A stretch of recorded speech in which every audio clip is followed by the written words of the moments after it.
اس آیت کو نماز کے بعد پڑھیے، انشاءاللہ کبھی بھی آپ پر کوئی بیماری حملہ نہیں کرے گی، کبھی آپ کی کوئی حاجت باقی نہ رہے گی، کبھی آپ کی کوئی دعا رد نہ ہوگی انشاءاللہ۔ بسم اللہ الرحمن الرحیم۔ السلام علیکم ورحمۃ اللہ وبرکاتہ۔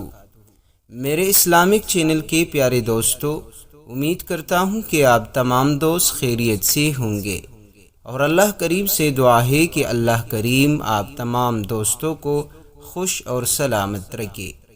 ناظرین، آج کی اس ویڈیو میں آپ دوستوں کے ساتھ ایک قرآنی آیت کا ایک بہت ہی زبردست وظیفہ شیئر کروں گا، جس کے بارے میں رسول اللہ صلی اللہ علیہ وسلم کا ارشاد مبارک ہے کہ اگر کوئی بندہ کامل یقین کے ساتھ یہ آیات مبارکہ پڑھ کر پہاڑ پر بھی پھونک مارے تو پہاڑ بھی اپنی جگہ سے ہل جائے گی۔ محترم ناظرین، اس دعا میں بہت طاقت ہے، ہمیشہ یاد رکھیے گا۔ صحت اور بیماری انسانی زندگی کے ساتھ ساتھ ہے۔ انسان کی زندگی کے کوئی بھی 2 دن ایک جیسے نہیں ہوتے۔ اگر انسان آج خوش ہے تو کل کسی نہ کسی پریشانی میں ضرور مبتلا ہوگا، اور اگر وہ اپنے جسم میں قوت محسوس کر رہا ہے تو کل وہ بیمار بھی ہو سکتا ہے۔ ناظرین، انسان کے اوپر دن میں بھی کئی طرح کی مختلف کیفیات گزرتی ہے۔ کبھی انسان روحانی طور پر بیمار ہوتا ہے اور کبھی انسان جسمانی طور پر بیمار ہو جاتا ہے۔ بیماری کی کیفیت صحت کی کیفیت سے مختلف ہوتی ہے، اور ہر انسان محسوس کرتا ہے۔ ایسی صورت میں انسان کو دوا کے ساتھ ساتھ اللہ سے مدد مانگنی چاہیے، اس کی طرف رجوع کرنا چاہیے اور اپنے لیے خوب دعائیں کرتے رہنا چاہیے۔ پیارے دوستو، بعض اوقات بیمار خود اپنے لیے دعا نہیں کر سکتا، تو جو بیمار کی عیادت کرنے کے لیے، جو بیمار کو دیکھنے کے لیے اس کے دوست، رشتہ دار، عزیز، اقربا، حتیٰ کہ جو ہسپتال کا عملہ مریض کے لیے ایسی دعائیں پڑھ سکتا ہے جو اس کے لیے شفا یابی کا ذریعہ ہو سکتی ہے۔ پیارے دوستو، تو بات یہ ہے کہ انسان ہر بات میں اپنے رب کا محتاج ہے، اسے اپنی ہر ضرورت کے لیے اپنے رب کی طرف رجوع کرنا چاہیے۔ تو جب انسان بیمار ہو، اور خصوصاً اگر ایسی بیماری کا شکار ہو جس میں بظاہر شفا کی دور دور تک کوئی امید نہ ہو، تو اسے اور بھی زیادہ خشوع اور خضوع کے ساتھ اور ایسے اوقات میں اللہ کی جانب رجوع کر لینا چاہیے کہ جلد از جلد صحت یاب ہو سکے، اور اس سلسلے میں کبھی بھی انسان کو اللہ تعالیٰ کی جانب سے مایوس نہیں ہونا چاہیے۔ اور آج جو دعا میں آپ دوستوں کو سکھانا چاہتا ہوں، اس سے ایک واقعہ بھی جڑا ہے، وہ بھی آپ حضرات سنیے۔ حدیث شریف میں آتا ہے، حضرت عبداللہ ابن مسعود رضی اللہ عنہ سے روایت ہے کہ ان کا گزر ایک ایسے بیمار کے پاس سے ہوا جو سخت بیماریوں میں مبتلا تھا۔ حضرت عبداللہ ابن مسعود رضی اللہ عنہ نے اس مریض کے کان میں سورہ مؤمنون کی یہ آیت مبارکہ پڑھی، اور وہ اسی وقت ٹھیک ہو گیا۔ آپ صلی اللہ علیہ وسلم بھی وہاں موجود تھے۔ آپ صلی اللہ علیہ وسلم نے حضرت عبداللہ ابن مسعود رضی اللہ عنہ سے دریافت کیا کہ آپ نے اس کے کان میں کون سی آیات، کون سی دعائیں پڑھی تھی؟ تو حضرت عبداللہ ابن مسعود رضی اللہ عنہ نے عرض کیا کہ میں نے یہ آیت کریمہ پڑھی تھی۔ ان آیت کو چلتے پھرتے رات کے آخری اوقات میں یا کسی بھی وقت یا صبح کے وقت آپ اگر اس کو پڑھ لیں، علماء کرام نے لکھا ہے کہ صبح کے وقت نہار منہ اگر آپ اس دعا کو 7 مرتبہ پڑھ کر پانی پر دم کر لیں اور اس پانی کو آپ پی لیں، تو انشاءاللہ جسم کے اندر جتنی بھی روحانی جسمانی بیماری ہوگی وہ ختم ہو جائے گی۔ تو آپ صلی اللہ علیہ وسلم نے انہیں آیات کے بارے میں ارشاد فرمایا کہ مجھے قسم ہے اس ذات کی جس کے قبضے میں میری جان ہے، اگر کوئی بھی آدمی یقین رکھنے والا ہو، یقین کے ساتھ اگر وہ یہ آیت مبارکہ پڑھ لے گا اور پہاڑ پر بھی اگر یہ آیت پڑھے گا تو وہ پہاڑ بھی اپنی جگہ سے پٹ سکتا ہے۔ گھر میں کوئی نہ کوئی چھوٹی موٹی بیماری ہوتی ہے۔ کوئی بھی انسان انکار نہیں کر سکتا کہ اس کے گھر میں بیماری نہیں۔ ہر انسان کے گھر میں چھوٹی موٹی بیماری، سر درد اچانک ہو جاتا ہے۔ بعض اوقات کچھ درد ہو جاتا ہے تو آپ صبح نہار منہ اس کو 7 مرتبہ پڑھ کر پانی پر دم کر کے پی لیں، انشاءاللہ بہت زیادہ فائدہ حاصل ہوگا۔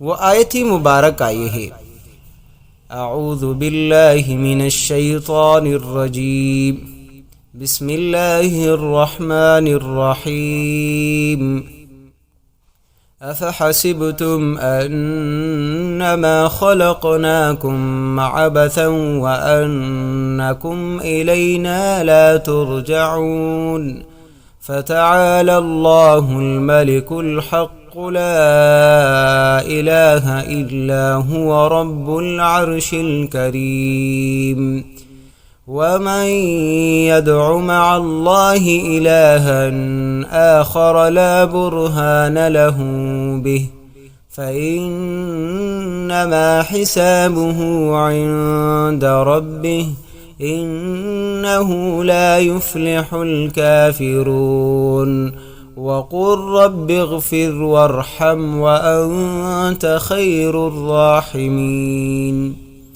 ناظرین، کوئی بھی بیمار ہو آپ اس کے دونوں کانوں میں یہ آیت مبارکہ پڑھ لیں۔ اگر کوئی نہیں پڑھ سکتا اور اس پر دم کر لیجئے، اللہ کے حکم سے اسے بہت زیادہ فائدہ حاصل ہوگا۔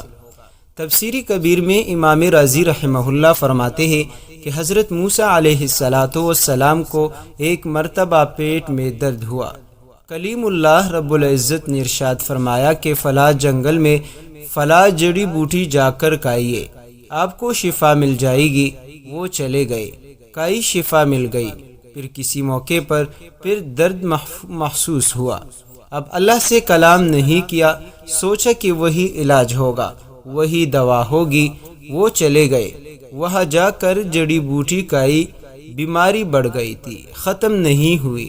اللہ کی بارگاہ میں عرض کیا اور اللہ نے ارشاد فرمایا کہ موسیٰ میں تمہیں یہی بتانا چاہتا ہوں کہ دوا بیماری کو دور نہیں کرتی، دعا کبھی شفا نہیں دیتی، شفا تو اللہ کریم کے حکم سے ہو۔ اللہ حکم دیتے ہیں پھر شفا ہوتی ہے۔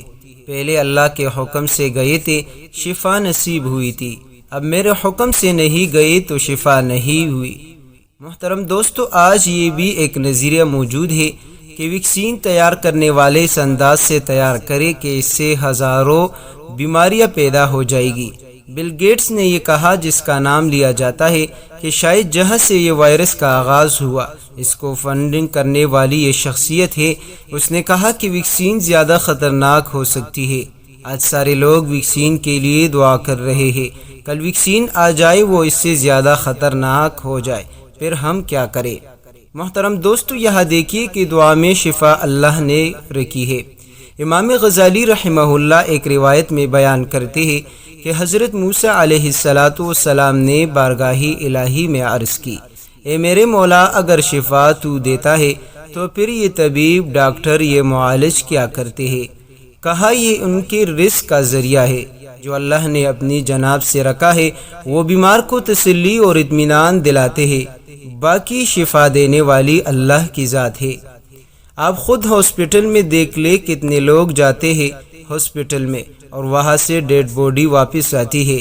پوری دنیا میں کوئی ایک ایسا ہاسپٹل بتا دے جو یہ دعویٰ کرے اور ادھر میرے پاس آنے والا کوئی مریض ایسا نہیں جو موت کی کیفیت میں باہر گیا ہو۔ بہت ساری باتیں واضح ہیں، ہمیں اس میں پڑھنے کی ضرورت نہیں، لیکن محترم دوستو، آپ اس وظیفے کو کسی بھی مقصد کی خاطر، کسی بھی پریشانی سے نکلنے کے لیے بھی پڑھ سکتے ہیں۔ اس کا ایک الگ طریقہ میں آپ دوستوں کے ساتھ شیئر کروں گا۔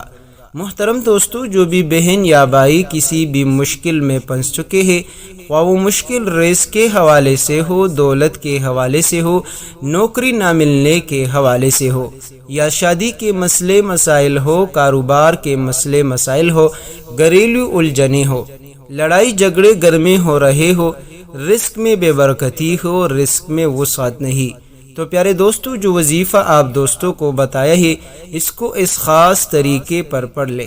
انشاءاللہ آپ کی ہر مشکل منٹوں میں ختم ہوگی، آپ کی ہر پریشانی یکدم دور ہو جائے گی، آپ کی دکھ درد اور غم اللہ کریم کے فضل و کرم سے خوشی میں بدل جائے گی۔ محترم دوستو، وہ لوگ جو کئی سالوں سے مشکلات میں پھنس چکے ہیں اور ایسی مشکلات ہیں جس سے نکلنے کا کوئی راستہ، کوئی ذریعہ نظر نہیں آ رہا، بہت کوشش کی لیکن آج تک ایک مشکل بھی نہ حل ہو پائے، یا وہ لوگ جن کی ہزاروں حاجتیں ہیں، ہزاروں خواہشیں ہیں لیکن آج تک کوئی حاجت پوری نہیں ہو پا رہی، تو ان تمام دوستوں کے لیے بھی آج کا یہ وظیفہ انتہائی لاجواب وظیفہ ہے۔ وظیفہ پڑھنے کا طریقہ یہ ہے کہ ایسے لوگ جو اپنی مشکلات کو حل کروانا چاہتے ہیں، جو اپنی حاجتوں کو پورا کروانا چاہتے ہیں، جو اپنی دعاؤں کو قبول کروانا چاہتے ہیں، جو دولت سے مالا مال ہونا چاہتے ہیں، جو چاہتے ہیں کہ ہمارے رزق میں برکت ہو، ہمارے رزق میں وسعت ہو، گھر میں اتفاق اور اتحاد ہو، لڑائی جھگڑے ختم ہو، میاں بیوی کے درمیان اتفاق ہو، تو ایسے حضرات کی خدمت میں گزارش ہے کہ ہر نماز کے بعد صرف 7 مرتبہ یہ وظیفہ یعنی سورہ مومنون کی آخری 4 آیتوں کو پڑھ لے، اول و آخر 3 مرتبہ درود شریف پڑھا کرے، انشاءاللہ آپ کے تمام تر مسائل اللہ کریم ختم فرما دے گا۔ لیکن کامل یقین کا ہونا ضروری ہے، جیسا کہ رسول خدا صلی اللہ علیہ وسلم کی حدیث مبارکہ میں ذکر کی گئی۔ تو پیارے دوستو، اگر آپ بھی کامل یقین کے ساتھ اس وظیفے کو پڑھو گے، جس مقصد کی خاطر پڑھو گے، جس غرض کی نیت سے پڑھو گے، جس ضرورت کو پورا کرنے کے لیے پڑھو گے، انشاءاللہ میرا رب آپ کو خالی ہاتھ نہیں لوٹائے گا، آپ کی خالی جولیاں بھی بھر کر عطا کرے گا، اور ایسا عطا کرے گا کہ انشاءاللہ زندگی بھر آپ کو پھر کبھی ضرورت نہ پڑے گی۔ آخر میں آپ دوستوں سے ایک چھوٹی سی گزارش ہے کہ اگر ابھی تک آپ نے ہمارے اس چینل کو سبسکرائب نہیں کی تو برائے کرم اس چینل کو سبسکرائب کریں اور ویڈیو کو لائک کریں، اور ثواب کی نیت سے اور صدقے کی نیت سے اپنے تمام تر دوستوں کے ساتھ اس وظیفے کو لازمی شیئر کریں۔ جزاک اللہ خیرہ۔